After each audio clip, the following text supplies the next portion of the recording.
Hello everyone, and let's start today's lecture. In this lecture, you will be learning about pseudo force. That means a force, how it comes, what it is about to, and how much the magnitude it carries, what the direction it carries. Everything you are going to learn over here. And then this will become just another force in our FBD. So procedure will remain the same. You need to draw the free body diagram, write all the forces. Then you need to see which forces are acting. If it is applicable for pseudo force, apply that pseudo force as well.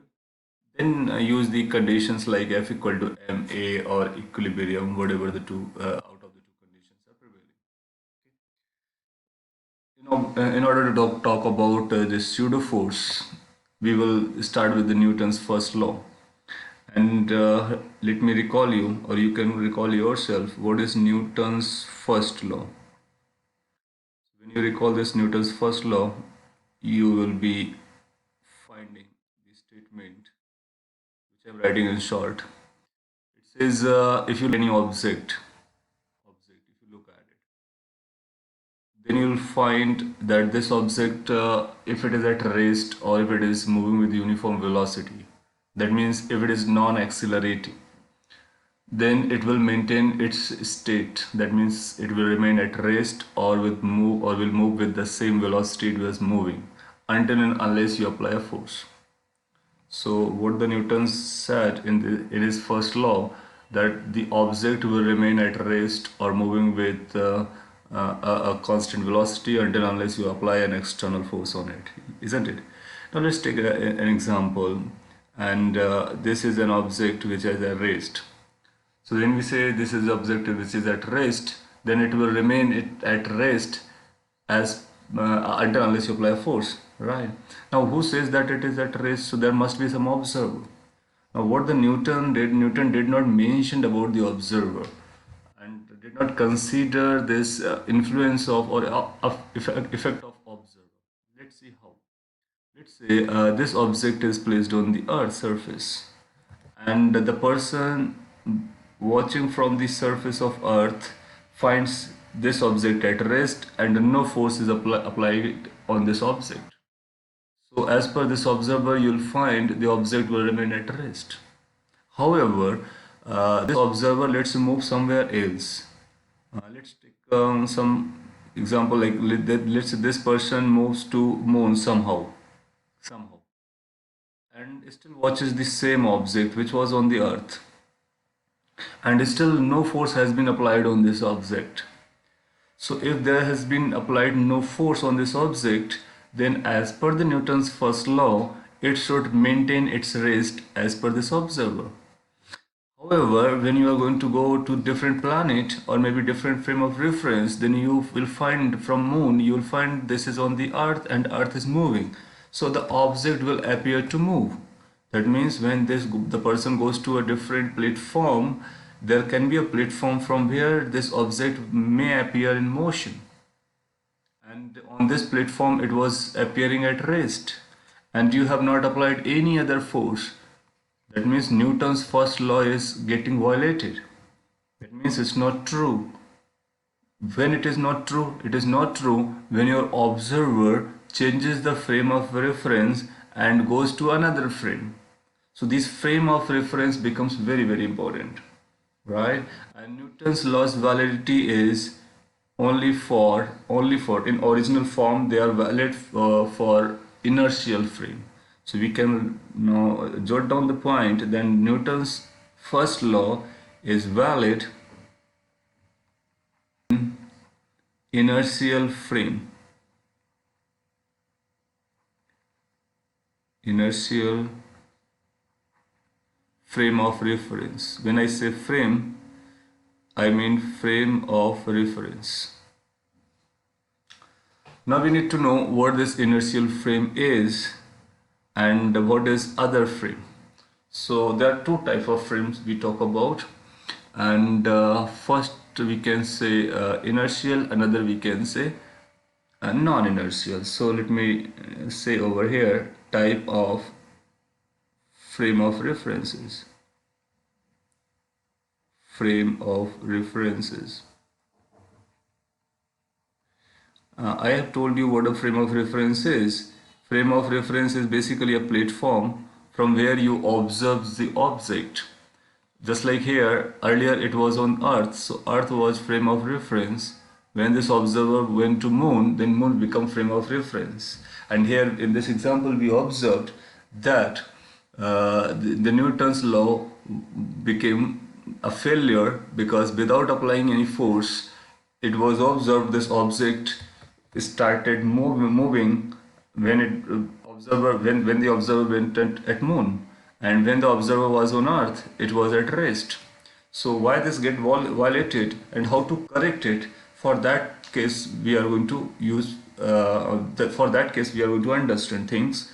So first conclusion we drawn that Newton's first law is valid in inertial frame. Now we are trying to learn what the inertial frame is and everything related to that.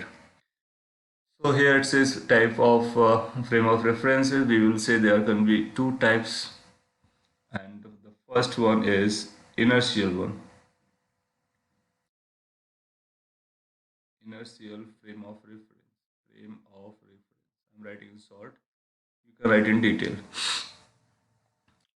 So frame of reference is a platform from where you observe the object. So what we need to say is this: if a frame or platform, I'm using term platform, or you can write a frame. If a frame is at rest or moving with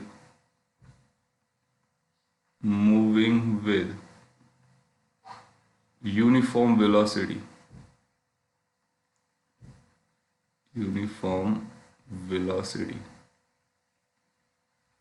in short we can say non-accelerating, that is non-accelerating.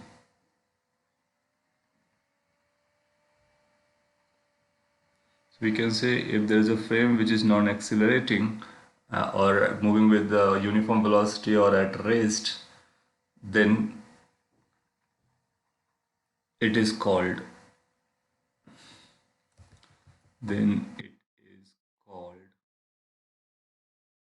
inertial frame of reference. Inertial frame of reference. Now, when we when we are going to measure whether it is at rest or moving, we need to opt some frame of reference.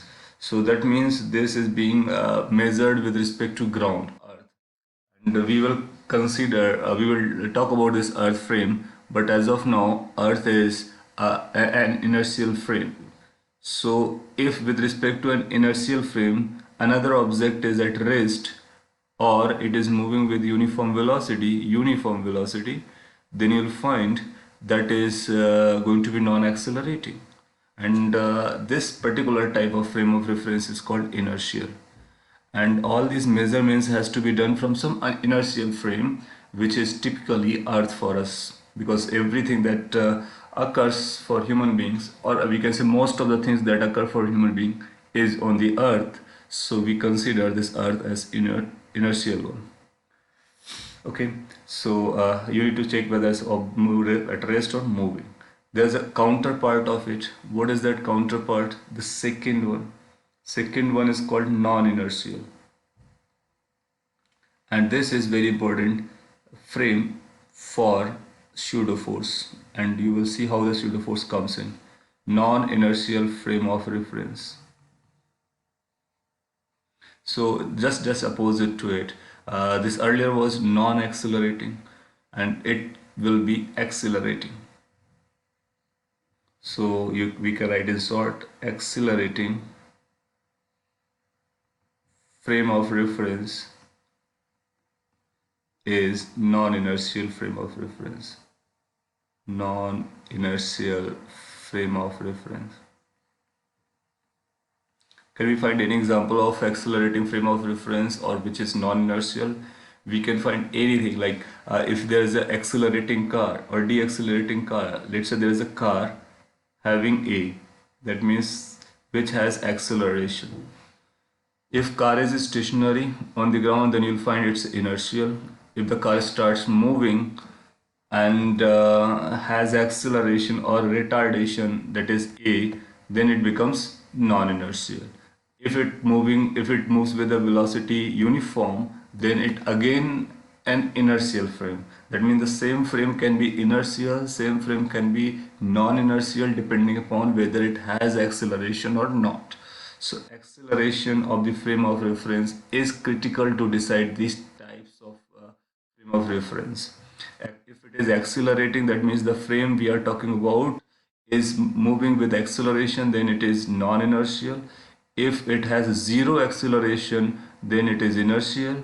Zero acceleration means two things, either at rest or moving with uniform velocity. Making sense? So this understanding of frame of reference types are very important to decide when to apply a pseudo force and when not to apply a pseudo force. Now we have talked about this Newton's law is valid in inertial frame. That means in case of inertial frame, we are not supposed to make any change. Till now, if you have solved any problem, so whatever way you have solved the problems, it will be the same for case of inertial frame. Nothing to be done, and it has no relation with pseudo force. Now, since we have seen here and we will see further as well, this Newton's law is not valid in non-inertial frames. So in non-inertial frames, since Newton's law fails, then we need to correct it.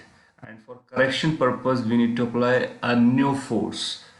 This force is going to be for correction purpose, and that force will be known as pseudo force. So let's move a little bit ahead, then we will be finding the magnitude and direction of this pseudo force. So till now it's inertial and non-inertial that we have covered. Now there comes one important point about Earth, how we should consider the Earth as, whether the Earth is inertial or non-inertial, and then we need to see how to use that thing. So one line for Earth, so I'm writing over here. If you look at Earth, so if you are looking from the ground, that means from the Earth, then you'll find this Earth is stationary, right? It's because the frame of reference, whatever we choose, that frame appears us to be stationary. So if we are looking this Earth from outside, then you'll find this Earth has a dynamism, and there are several dynamism, like it rotates and revolves. This rotates around itself and revolves around the sun, so it's accelerating. That means it's moving on elliptical or curved path. Whenever any object moves over curved path, then you know if the path is not a straight line, so velocity must be changing. So if velocity changes, that means it's not the case of uniform velocity. And if velocity changes, then acceleration is going to be there. That means if any object moves on a curved path, it is non-inertial frame of reference. If you are talking about from that object, right? So Earth since moves in a curved path and it also rotates, hence it has a dynamism, and in this dynamism, acceleration of the Earth, there must be acceleration of the Earth. So you'll find Earth is an accelerating frame of reference. So we will be remembering now onwards, Earth is a non-inertial frame of reference. Non-inertial frame of reference. However, as I told you, we do most of our phenomena as a human being on the Earth's surface. So every time applying a pseudo force is going to be very difficult. And second point, writing the pseudo force due to Earth is going to be again a difficult stuff, and it's going to play very less important. So in the beginning, we do not consider the pseudo force, or we consider this Earth as a non-inertial. So this point is very important, but we consider it as inertial frame of reference. Why we consider so? Because to make life easy for our convenient purpose, and with this, since everybody is going to consider it as inertial, then our results will be matching. no matter who is doing the calculation. But technically it is non-inertial.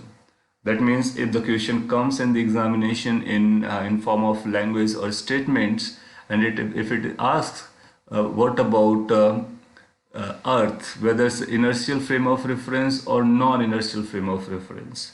So what we are going to give answer? We will give answer as a non-inertial frame of reference because it is non-inertial frame of reference. If it asks what type of, we consider it. So we consider it as inertial. So we need to remember this statement as such. It's actually non-inertial and we consider it inertial. We cannot say Earth is inertial.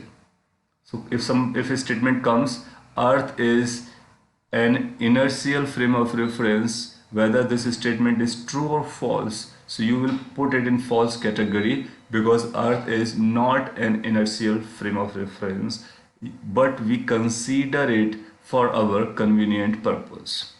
I hope that point is clear and that's important point. Now let's move ahead and try to make the ground when the pseudo is coming and how much that is.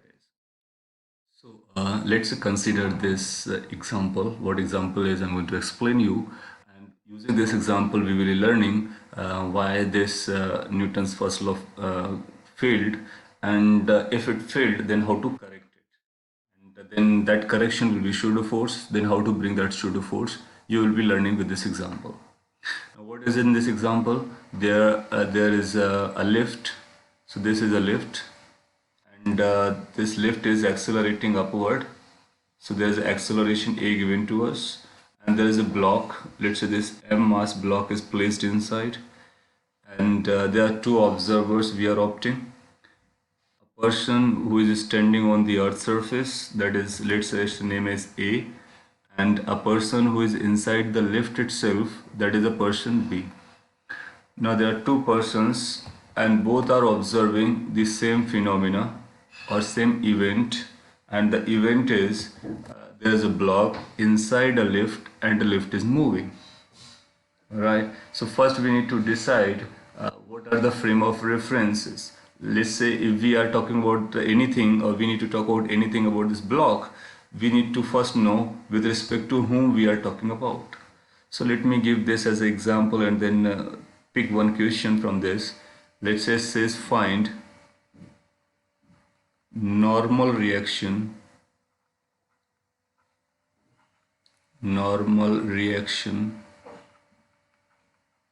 on the block.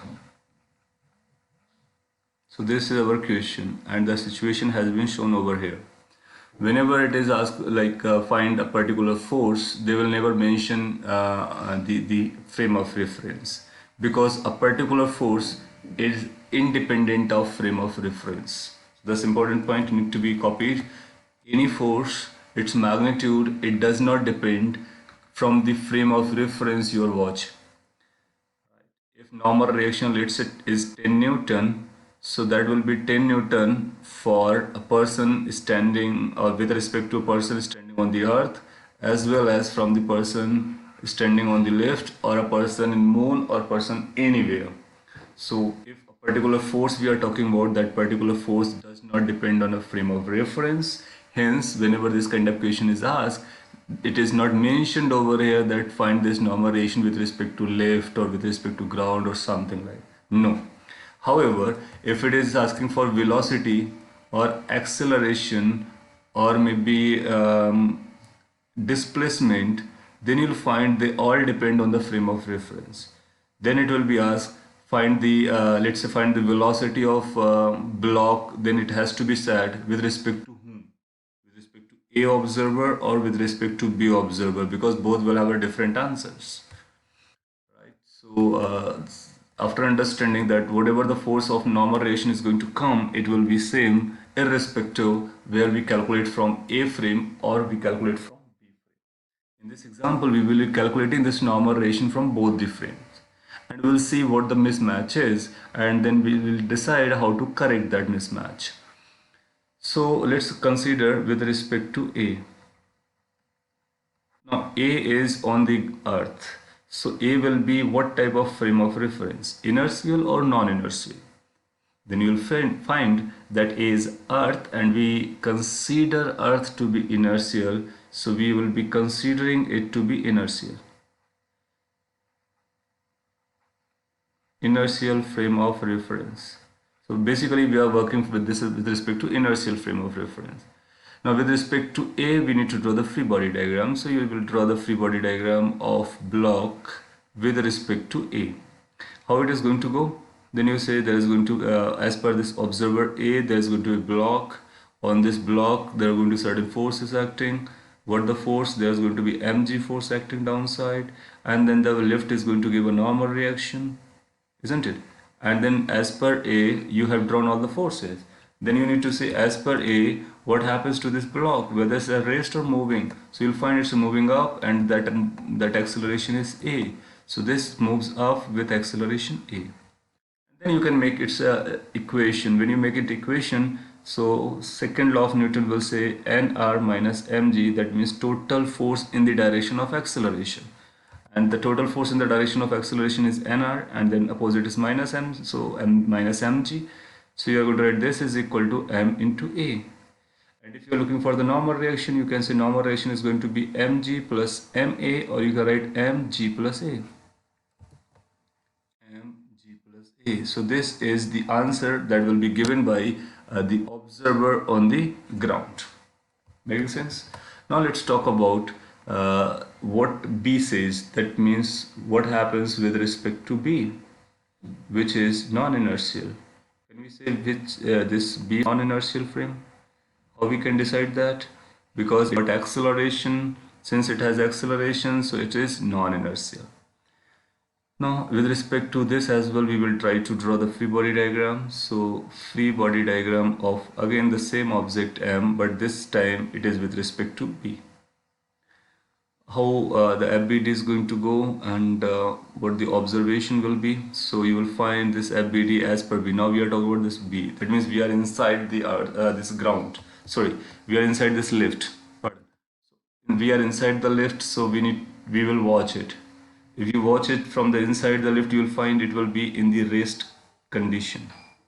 So it will be in the rest condition. And if you draw the FBD, then what the force? One mg is a non-contact force, so that will come as a non-contact force. Then you'll find this is has a contact with this, so from there has to be a normal reaction. So you will mention this normal reaction, isn't it?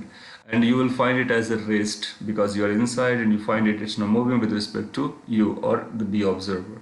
So what the B observer is going to say? This is the observer will say nr minus mg is equal to 0. That means no motion. So it will lead to know that normal reaction came out to be mg.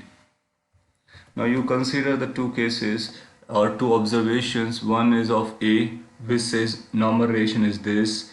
Another is B, which says normal reaction is mg. Now you are getting different answers. And we said in starting that whatever the normal reaction is, it has to be same with respect to whatever the frame you are choosing.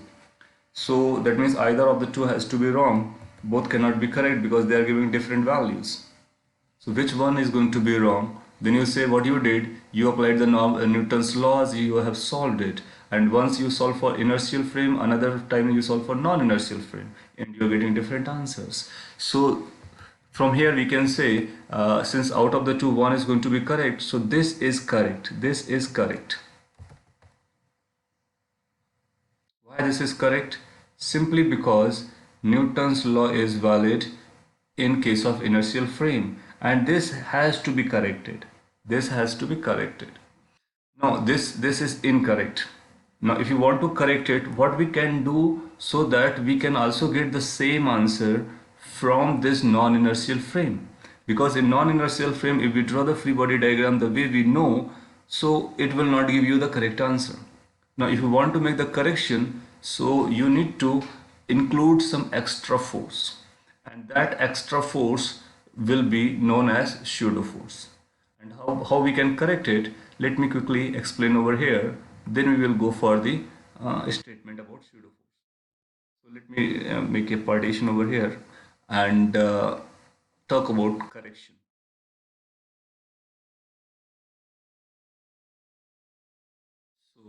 what the correction is needed. Correction needed. And when it is going to be needed with respect to B, that means with respect to non-inertial frame. And what that correction needed is, now let's draw the free body diagram of with respect to B. So in that free body diagram, we had this. We had mg downside, we had normal reaction down upside. So whatever the forces that are going to be there, you need to draw all the forces as per FBD rules, and additional you need to have one more force, and that force has to be drawn in the downward direction, and it has to be MA. So this is a new force that you need to draw from your side. And if you draw this and then see with respect to B, this is in which condition? This is at rest condition. So apply the rest condition. That means you need to observe from the non-inertial frame itself, and whatever is visible to you, you do that. That means from with that frame, whatever you can see, apply all the rules as per the observations, and simply make one change, and that is change this. How much this is and why we are putting this, you will learn shortly. If you make this change, that means this is the extra thing you are going to do in order to make that correction in non-inertial frame. And if you do this, then again apply the condition for rest, and rest condition will say net force must be balanced. So net force will be NR upside, and downside you'll find it's going to be mg plus ma. That means what the normal reaction you're going to get is the normal reaction is coming same as we have calculated earlier in case of inertial frame. See, this was also mg plus a. Now we got to know again mg plus a, which was not coming in earlier case. Earlier case it was coming as mg. So if we make a correction, then it can come like this. And what now we see what the correction that we made. We applied a force. So that means whenever there is a non-inertial frame, apply one extra force. Apart from the force that you can see, apart from the condition that you can see from that frame. Do everything from that frame, just add one extra force or that one correcting force. In case of non-inertial frame, this is because Newton's law is invalid. To make that Newton's law valid, this correction is required. Now what this extra force is and in which direction is, how much magnitude it carries. So this extra force is called pseudo force, and now you can see how we have calculated this or drawn here. Its direction must be the opposite to the direction of the acceleration of the frame. So if you are looking for this lift, you need to see the acceleration of lift, and whatever the direction that acceleration is in, the pseudo force has to come opposite to that direction. So apply it opposite to that direction. This is one rule. Second rule is about magnitude, how much the magnitude you need to put in. So magnitude is going to be equal to the acceleration of the frame you were talking about, and the mass of the object, the object that you are considering. So mass of the object and acceleration of the frame of reference, multiply the two together, that becomes the magnitude. And put this magnitude of force in the direction opposite to the acceleration of frame of reference. And if you use these two important points, then you will get this extra force. And once you apply this extra force, then you will get your answer correct even from the non-inertial frame. That means even from non-inertial frame you can use Newton's laws, right?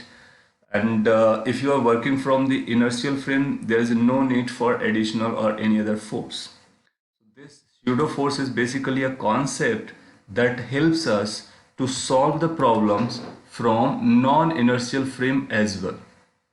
Now this is not something that is compulsorily you need to do. You can solve any problem from the inertial frame always. But sometimes it becomes easy for us to observe things from a frame which is non-inertial.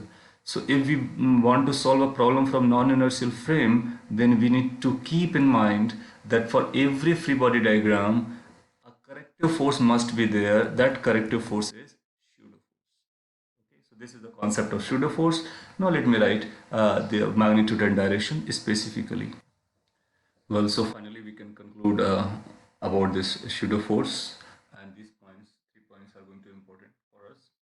So it says a pseudo force, which is also called sometimes virtual force or imaginary force or non-real force or sometimes correcting force.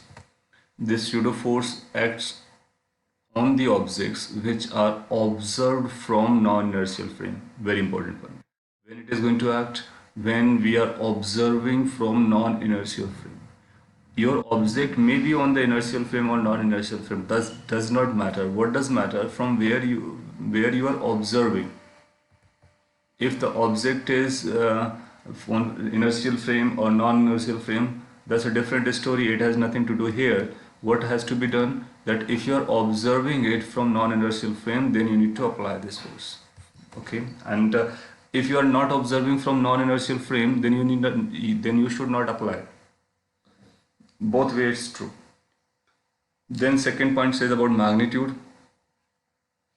The magnitude of this force is a product of mass of the object, mind it. So whatever the object you are considering, that object's mass has to be counted, and acceleration of frame of reference. There might be the cases that object is in different frame and you are observing from different frame, and maybe both accelerating or something like that. So our focus will be that mass of the object and acceleration of the frame of reference. These two number has to be taken, right? And if you make the product of this will become the magnitude of that pseudo force. Then direction of the pseudo force is opposite to the direction of acceleration of frame of reference. So whatever the frame of reference you are watching from, that is non-inertial frame of reference, opposite to that frame's direction, we need to apply this pseudo force. So from here you get the direction, from here you get the magnitude, from here you get the condition when to apply. That completes the entire information about the pseudo force. And once you are able to write it, apply this, then it's simply a force, and you can use in your Newton's equations, simplify and find your final answers. So here is a very simple example, just to know in the direction and magnitude in which pseudo force act. So you can pause the video and solve this, and you can answer that. So, and let me explain what it is going to be. So it says which option correctly represents pseudo force on M2 block with respect to or from M1 frame of reference. So you need to watch from M1 frame of reference, and you need to see the pseudo force on M2. So yes, so that's your frame. From where you're watching, this is your object. And now you can apply the points that we have just learned, that it's going to be in the direction opposite to the direction of acceleration of frame of reference. So it must be opposite to A1. So either so that means this option is not there, and this option is also not going to be there. There are going to be two candidates because it has to be downwards. Then how much it is going to be? It is going to be the magnitude of the object and acceleration of the frame, product of these two numbers. That means it should be M2 A1 downside. So this is M1 A1 downside, that's wrong.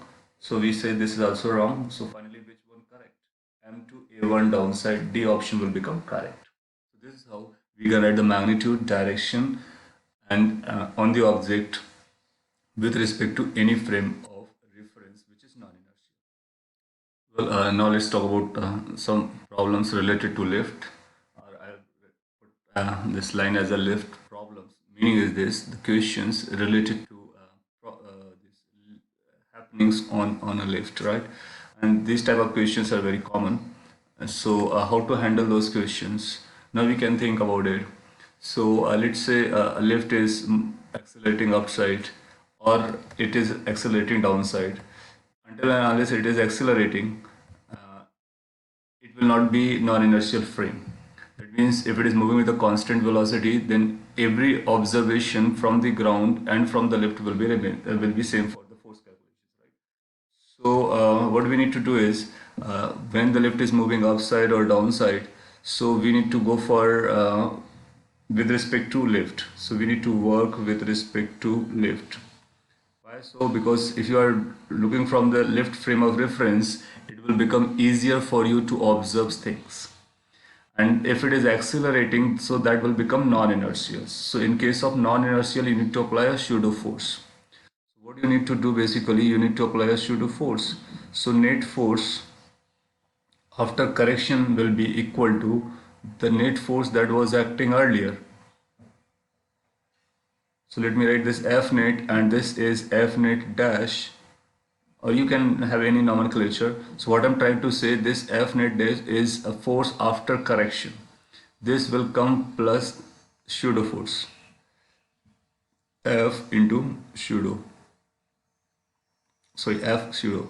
So that's what we need to do. New net force must be equal to the original net force that we used to calculate from the inertial frame plus pseudo. Pseudo has to be added as a corrective force. Right. So that's what we are going to do, and the pseudo is going to be equal to, the pseudo force is going to be equal to, as per our rule, is going to be mass of the object. You are thinking about acceleration of the lift, and with a minus sign. Minus will say opposite to this. So many times we can write the pseudo like this, where m is the mass, a is the acceleration of the lift, and minus is going to be opposite. Now in case of lift, we can make this expression even more simpler. So let's say consider any object in the air. Most of the questions will be like this: there is a ball, that ball is being thrown up, find time of flight or anything else. And similarly, if the block is placed, how much the force is going to act, normal reaction is going to act, tension is going to act. So for all calculations, so if you consider any particle in this, you'll find that's going to have a mg force. Apart from this mg force, and this mg force will be visible from the ground as well as from the lift. But if we are working from the lift, then you'll find there has to be a force which is going to be opposite to this. So that means a pseudo has to be applied. So pseudo will come downside, which is ma. Now this is the case we are considering when the lift is accelerating upward direction. Now you can combine these together. That means you can combine the pseudo with the gravity as well if you want. If you want, you can always combine it. So what we can say, effectively it is experiencing a force called m into g plus a. So if we want to say that this pseudo is included in our gravity, then what we can say, in case of this, we will say that the in place of g, now let's start using a new term called g effective. And g effective will include the influence of or effect of or all the effects of pseudo force. Right, so you just replace g by g effective and write g effective. In case of lift is moving upside, as you have seen, they gets added up, so g plus a, and here when the lift is going downside, then you'll find it has to be reversed in the upward direction, g will be downward direction. Many times it can work in terms of acceleration as well, so they will be subtracted, right? Then you'll find in this case you will be writing g effective as g minus a. What we need to do in all calculations that is going to take place inside a lift with respect to lift, you simply replace g by g effective and write g effective g plus a when the lift is accelerating upside, write g effective as g minus a when the lift is or you can say accelerating downward direction, and then forget about pseudo, because this has included the effect of pseudo force. Right. So this can be done for all the cases. In fact, not only this, we can extend it to other cases as well. Let me say something. Let's say if we have to combine the two forces together, the force of gravity plus force of pseudo. Force of gravity plus force of pseudo. If we need to combine together, means we are trying to combine the pseudo effect with the gravity. So what we can write, we know that this gravity force is mg force and pseudo force is minus ma vector. We have just talked about, right? Then you can write it's going to be equal to mg vector minus a vector, right? Which can be written as m into g effective. So if we want to write the combined effect, that means we want to merge this pseudo force with the gravitational force, because gravitation force is going to be there, right? And if there is non-inertial frame, then you can merge this pseudo effect with the gravitation force, and then you need not to study it separately. But for that sake, what you need to make a change? You need to replace G by G effective. And what that G effective becomes? G effective becomes equal to, as a vector, G minus A. G minus A. And that's a important result. You can use this to count this pseudo force with the gravity in any question, no matter whether this lift or anything else. Now in lift, how it's justified, you can see how it's justified. Now here G was this, and you need to subtract a, that means you need to reverse and add. Whenever there is a subtraction, you know what to do, reverse and add. So that becomes G plus a. That's why we are writing G effective as G plus a. What about in this case? G was already there, a is this, it has to be reversed and added. So you make a reverse and add. Now this is coming opposite, so we need to add as a G minus a, assuming G is greater than a. Right? So this is how this can be used. In fact, this can also be used in the cases when they are not only in the word direction, they can be in any other direction. So you write this vector, you write this vector, and you can find G effective. It's like a relative case we have talked about in terms of velocity. There was a subtraction here, also a subtraction is going on. So this will help you, and in order to solve the equations of lift, you just remember this G plus A for the cases when you are the lift is accelerating upside, G minus A for the cases when lift is accelerating downside. And you can think of, let's say you need there is some object, you need to find normal reaction for this. Let's say it carries mass m. So what with the normal reaction we are going to get it? It's going to be m into G effective. So wherever the G is coming, you write as a G effective. So it becomes mg plus a. That means when lift goes upside with acceleration, normal reaction is mg plus a. If the same object is placed over here and you are supposed to find the normal reaction, so again you write m into G effective, but it will come at mg minus a. That means here the normal reaction will be mg minus a. And you can also think, or at least analyze this, that normal reaction is higher when the lift moves upside. So when you are on the lift and lift is going upside accelerating, then you'll find you will feel heavier. Or if you have a weighing machine downside, the reading will be more. Weight is going to be mg plus a. When lift comes downside, your weight appears to be smaller, so g minus a. And this can be calculated simply by using this. In the questions of lift, one need to take care of the language. Sometimes it will say the lift is moving up. When it says moving up, that means it says about the velocity, right? And if it clearly says it is accelerating up, then acceleration, if it uses word moving up, then we need to start with the velocity. Yes, if it is moving up and accelerating, then this is the case. And if it is moving up and deaccelerating, that means this is the case. So that means moving up does not says G plus A. Are you getting my point? What it says G plus A, accelerating upside. So that language has to be taken care of. Here is another example. So it says car is accelerating on a horizontal ground with acceleration A. So let's say this is a horizontal ground. On this horizontal ground, this car is moving. Maybe some sort of this. And we need to find the angle made by the simple pendulum. So there is a simple pendulum inside the car, and that angle has to be measured from the vertical. So if you accelerate this, then you'll find this simple pendulum will not be hanging vertically, rather it will go backside. We need to find what this angle is going to be. So it's a very popular question and has come in the examination as well. And now onward we can remember this result as well. So we need to find what the theta is going to be. Now if you are moving with acceleration, you'll find theta is going to be non-zero. And if you make this car at rest, then the simple pendulum will be hanging like this. So how much angle it bends, and where it bends, it goes in the backward direction. From common experience you can think of. So what we need to do for solution? You can solve this in two frame of references, one from the ground, another from the car. Both will work. Both will give you the same answer. So I'm solving with respect to car. You can try with respect to ground. You will find the same answer. So we will be working from car frame of reference. So let me write it with respect to car. As you write with respect to car, it's obvious that car is a non-inertial frame is accelerating. So since it's a non-inertial, so we need to think about the pseudo. What I'm going to draw free body diagram of object or bob. In pendulum, whatever this mass is called bob. And let's say this mass is m. So we are interested in its FBD.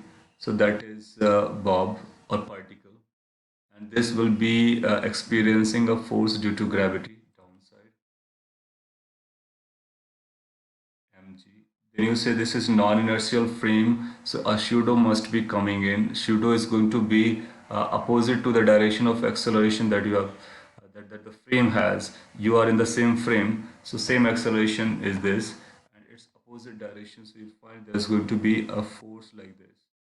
This force is going to be pseudo force. It's going to be the mass of the bob, acceleration of the car.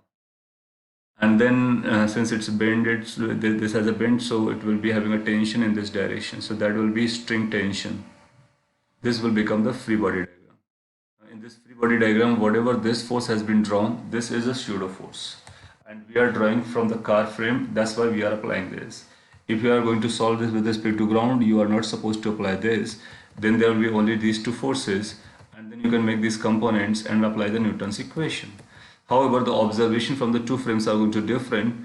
If you are watching from the car frame, this will be appearing at rest, whereas from the ground frame it will be appearing as moving with acceleration a. So according observations has to be applied for. Since it is at rest, then you can think of what to do is like these forces must be balanced. So you can say we can make the two component of this tension, horizontal and vertical. And you'll find it goes upside, then this angle was given to us theta, or that means this angle we are interested in theta. So this angle is theta, so you'll find this angle, alternate angle will become theta. So t will have a component here, t cosine theta, and another component is going to go here, t sine theta. Making sense? Now we can have claim to force balance, so you'll find t sine theta is equal to m into a. And vertical you write t cos theta is going to be equal to m into g. Now you can find the tension out of it and theta out of it. Just divide the two. Once you divide the two, t get cancelled out. Sin theta by cos theta becomes tan theta. So tan theta came out to be a by g. So what the acceleration, what the angle is going to be, you can find this angle by using tan theta is equal to a by g. And also from common sense we can link it. Now you can think of the case when acceleration is 0. We talked when acceleration is 0, theta will become 0 because it's going to be vertical. So it will deliver theta equal to 0. When acceleration is too high, let's say acceleration becomes infinitely large, then you'll find theta is going to tend to 90 degree. That means this bob will become almost vertical. Sorry, almost horizontal. That means from 90 degree from here. That means if you are moving your car or accelerating your car infinite acceleration, this simple pendulum will become like, and if you are moving with constant velocity, then you'll find it's going to be 0. So this formula or the factual information you can think of as a fact, you can remember it. How it is coming? That's a pseudo force. It's the application of pseudo force. Well, let's consider one more question. It says a trolley is accelerating downside to inclined plane at angle theta, which is accelerating with g sin theta. So g sin theta is acceleration. Okay, and which of the following statement is correct? That we need to find. Alpha is the angle made by the vertical, so we need to find this vertical angle alpha, and then tension and everything, right? So what to do is, as for the solution, better would be if we work from the trolley frame of reference. So you'll say with respect to trolley, with respect to trolley. And when you write this with respect to trolley, then you will realize that trolley is accelerating, so that's a non-inertial. Since non-inertial, then in drawing free body diagram, one force has to be extra applied, that is pseudo force. And this ability of what this particle, whatever this particle is, we are going to draw the free body diagram of that particle. Not of the trolley, because trolley is not our interest. Our interest is this particle of mass m, and we are working with respect to trolley. So in a free body diagram, you will find certain forces. One is going to be mg force vertically downside, or in case of inclined plane, you can make two component of mg. One is along the inclined plane, that becomes mg sin theta. Another becomes perpendicular, which is mg cos theta. So particle will have this gravitational force acting, and there's going to be a pseudo force acting. The pseudo is important. Pseudo is going to be opposite to this acceleration direction. That means upside towards the inclined plane. So that's going to be in this direction. And its magnitude is equal to the mass of the object, which is m, into acceleration of the frame of reference, which is g sin theta, which is given to us as a g sin theta. Now then there is another force going to be tension. Tension, since this string can reorient itself, so that will be in such that so that the everything is balanced, right? From inside it will be at equilibrium or rest. So you'll find tension has to come in this direction. So then the tension must be coming in this direction. Why in this direction? Why this must? You can think of by using these points. These points, what the points I'm talking about, equal to this force. That means along the inclined plane you will find forces are balanced. Hence perpendicular to the inclined plane forces has to be balanced. And the string is something which can reorient itself. So you will find the string will be orienting in such a manner so that tension comes to balance this. Tension comes to balance this. So now we can give our answer. What the answer we need to say? The answer that we need to say is the angle made by this from the vertical. So we will say string will be making this kind of angle, whatever this dotted line I have plotted, and you will find what the angle it makes from the vertical. This angle alpha we are interested in. So this same alpha can be found from here as well, and you can make this kind of triangle if you like. This kind of triangle, right? So this angle is theta of the incline. This is 90 degree. This is going to be 90 minus theta. This entire was 90, so this becomes theta again, isn't it? If this is theta, now you see this angle alpha and this angle theta is going to be equal. So our conclusion will be that alpha has to be equal to theta. Moreover, if we are looking for the tension, so what the tension is going to be? Tension must be equal to balancing this force, which is mg cos theta. Now we can check which of the options are matching. Alpha is equal to theta, yes, that is matching. Theta alpha equal to 0 degree, no. Tension in the string is mg, no. Tension in the string is mg by sec theta, no. So only A option becomes the correct option. So next question is this. This I'm going to give you as a homework. So you need to try and find the option out of the 4 options, whatever the correct option is. As the answer, you can comment on the comment section. I'm going to give you some hint on this so that it becomes easy for you. It says a block of mass m is resting on a wedge. So that's a wedge. That's a block. And angle theta is given to us. Wedge is accelerating A, yes, so it's accelerating with acceleration A. What is the minimum value of A so that the mass m falls freely? So we need to find the minimum value of A so that it falls freely. What you need to do is you need to draw the free body diagram of this with respect to wedge. Once you draw the BD, since this is going to be a non-inertial frame, so a pseudo has to be applied opposite to this, like this, MA. And then write the normal relation and gravitational force and everything, and falls freely. What is the meaning of falls freely? Falls freely meaning is that it must move in this direction, right? That means the forces in the horizontal direction must balance each other. So if you do this, you will find your answer. Okay, so this is the question for you to try and give the answer. And finally, let me give you a solution for the homework problem that I have given you earlier. So it says horizontal force 10 Newton is applied against the wall. This is stationary. Stationary, that means at rest. Coefficient of friction is given to us. Weight we need to calculate. So we need to draw the free body diagram. In free body diagram, you must have formed this forces or show these forces. This 10 Newton force. And there's going to be some weight that we need to identify. Then you'll find a normal reaction will come from the wall. Wall is going to push it because it's being pushed against the wall. Since it is at rest, then you'll find to counter this, this weight will try to bring it downside. So there will be tendency for this point to go downside. So there has to be friction upside. So there's going to be on this contact surface a friction acting, and that friction will be acting upside. Since stationary is going to be static friction, and we know static friction is equal to the force that creates the tendency for this. So we will say Fs is going to be equal to Fs is going to be equal to this weight. Weight is going to be that we need to find. So we need to find static friction, right? And it says just hold. Just hold means it's just about to come downside. That means this F is acting at its maximum value. So rather it's not fx, but rather it's a limiting value. So you say this is just a limiting value. And you know what is the value of friction static when it acts as maximum value or limiting value? It's mu into normal reaction. Well, we write as a mu s, but simply one mu is given to us, so you can consider that as a mu s.